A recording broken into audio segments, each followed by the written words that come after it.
Tu pries, mais au fond de toi, tu le sais, quelque chose ne répond pas. Pas parce que Dieu est absent, pas parce que le ciel est fermé, mais parce que tu parles peut-être depuis un endroit où ta voix n'a pas encore de poids. Beaucoup prient, tu pries, mais quelque chose résiste, pas Dieu. Toi, tu parles, tu répètes, tu insistes, tu espères, et au fond de toi, une question silencieuse revient toujours. Pourquoi rien ne bouge? Alors tu ajustes tes mots, tu allonges tes prières, tu ajoutes des larmes, tu parles plus fort, mais écoute-moi attentivement. Le ciel n'est pas sourd, Dieu n'est pas absent, et ta prière n'est pas ignorée. Le problème n'est pas ce que tu dis. Le problème, c'est la position depuis laquelle tu parles. Car il existe une vérité que beaucoup n'ont jamais affrontée. Tu ne pries pas pour supplier Dieu. Tu exerces, ou tu devrais exercer, une autorité déléguée. Et tant que tu pries comme quelqu'un qui espère convaincre, tu neutralises ce que Dieu t'a déjà confié. Beaucoup ont appris à prier, mais très peu ont appris d'où ils prient. Ils prient depuis la peur. Ils prient depuis le manque. Ils prient depuis la culpabilité. Ils prient comme s'ils étaient séparés, comme s'ils devaient attirer l'attention du ciel. Mais le royaume ne fonctionne pas à l'émotion, il fonctionne à la loi. Et Dieu ne viole jamais ses propres lois. C'est pour cela que certaines prières sont longues, intenses, sincères, mais légalement inefficaces.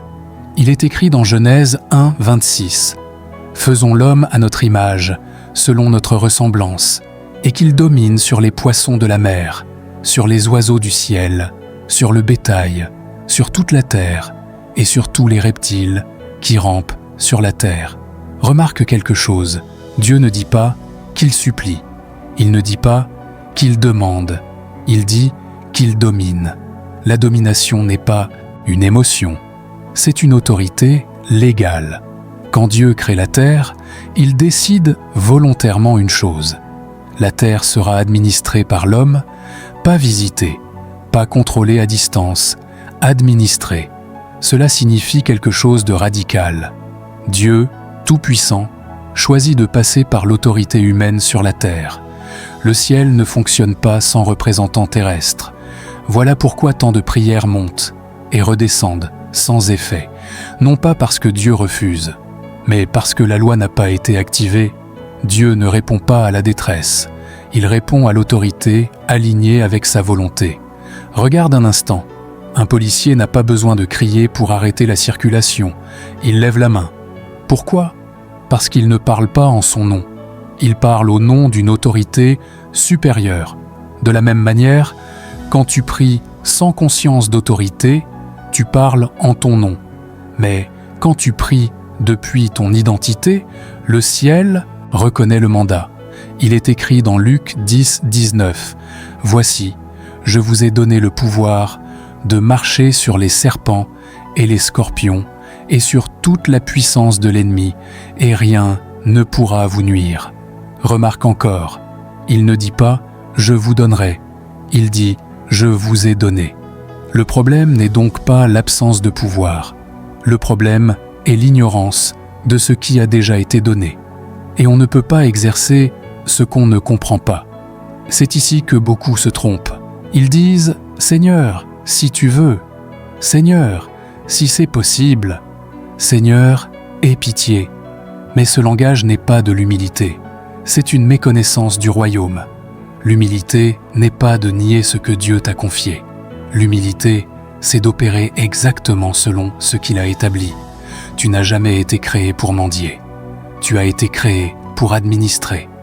Si ce que tu entends résonne en toi, si quelque chose s'aligne à l'intérieur, ne fais pas que consommer ce message. Pose un acte, même discret. S'abonner, ce n'est pas cliquer. C'est dire « je choisis de m'exposer à la vérité qui m'élève ».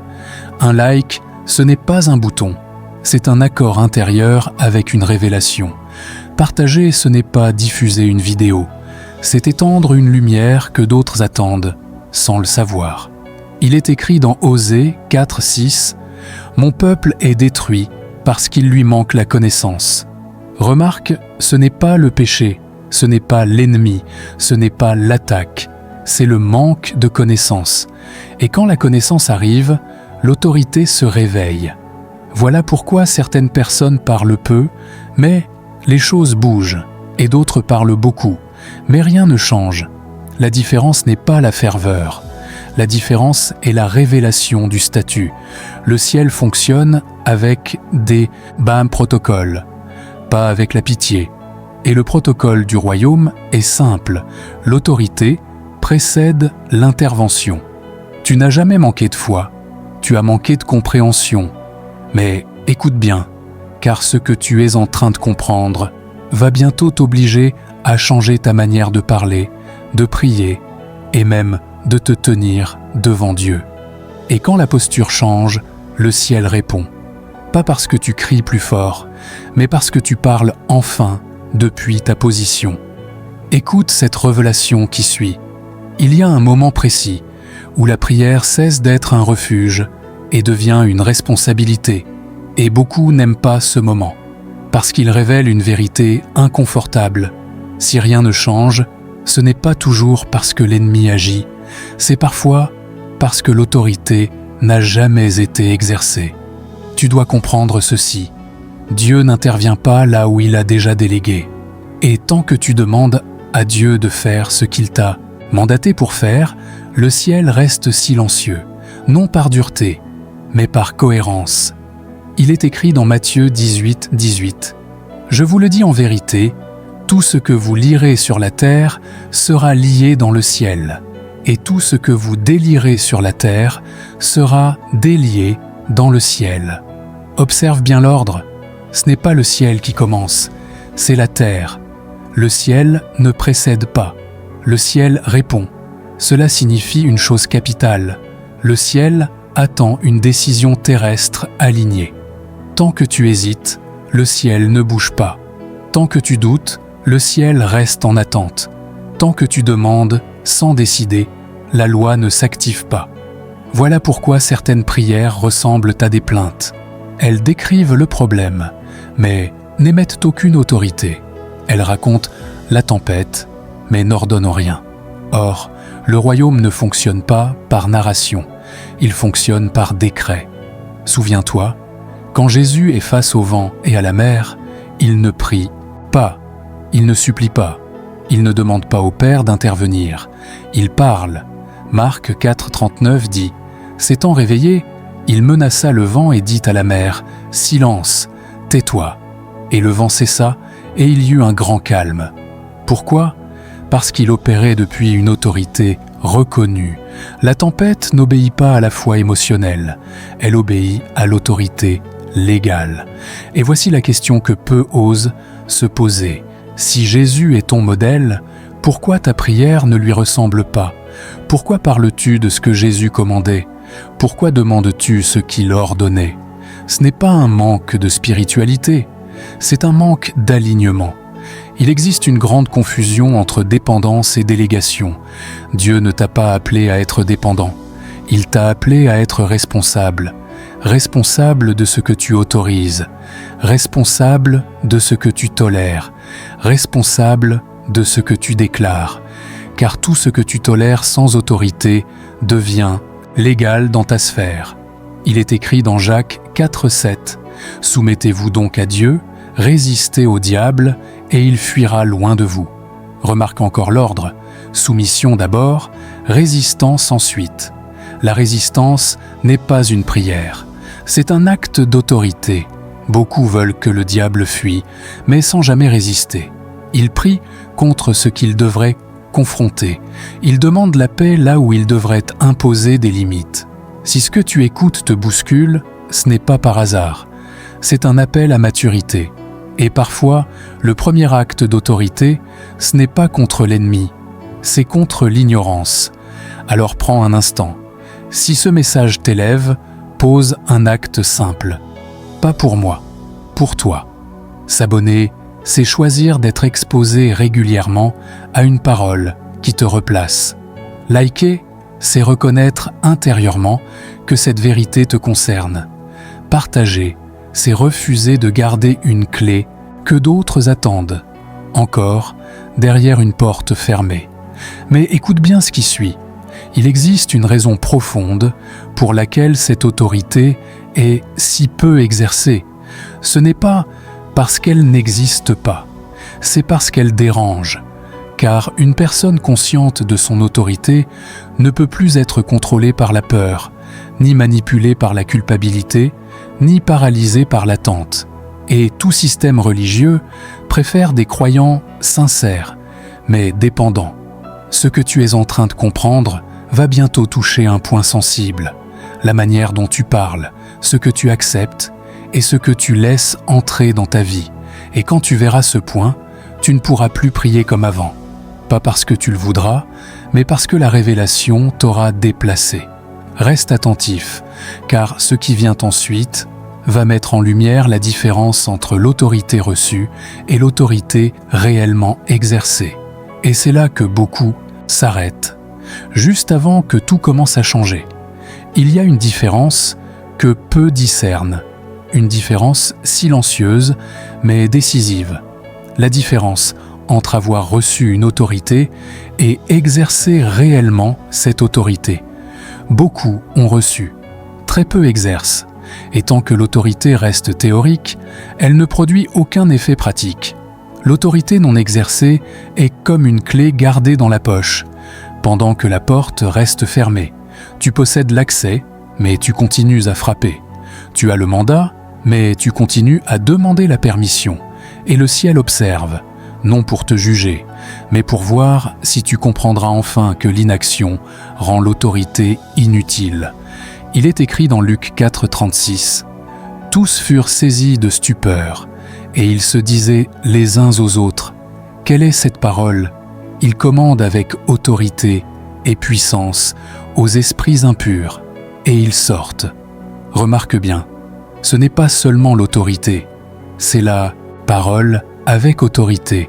L'autorité silencieuse n'existe pas. L'autorité s'exprime, elle se déclare, elle se manifeste par des mots alignés. Ce que tu ne déclares pas, tu l'autorises par défaut.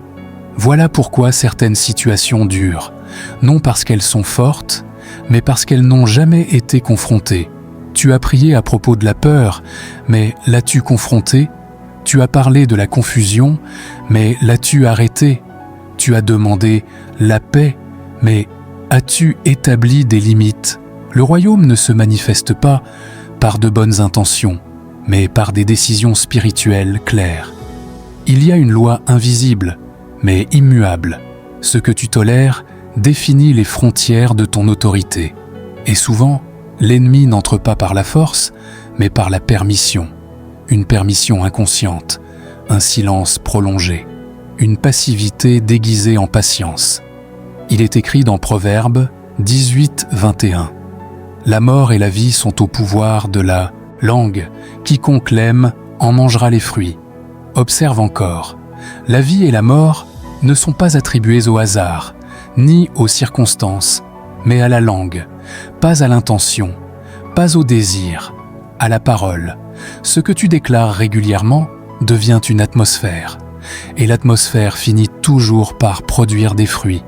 C'est ici que beaucoup reculent, parce qu'exercer l'autorité exige une responsabilité personnelle. Tu ne peux plus accuser tout le monde. Tu ne peux plus tout spiritualiser. Tu dois reconnaître que certaines portes sont restées ouvertes par absence de décret. Mais cette prise de conscience n'est pas une condamnation, c'est une libération, car ce que tu reconnais, tu peux le transformer. Si ce message éclaire quelque chose en toi, ne laisse pas cette lumière s'éteindre. Un simple geste peut sceller une décision intérieure. Un like peut être un accord silencieux avec la vérité que tu reçois. Un abonnement peut devenir un engagement à ne plus retourner dans l'ignorance. Un partage peut être la clé que quelqu'un attend dans le secret de sa nuit. Écoute bien ceci, l'autorité du royaume ne s'exerce pas dans l'agitation, mais dans la clarté. Tu n'as pas besoin de crier, tu n'as pas besoin de convaincre. Tu dois simplement parler depuis ta position, car quand tu parles depuis ce que Dieu a établi, le ciel reconnaît et l'invisible s'aligne. Mais il reste une étape décisive, une étape que beaucoup évitent, parce qu'elle demande un passage de la compréhension à l'engagement total. Comprendre l'autorité, c'est une chose. La proclamer face aux résistances, c'en est une autre. Et c'est précisément à cet endroit que tout se joue.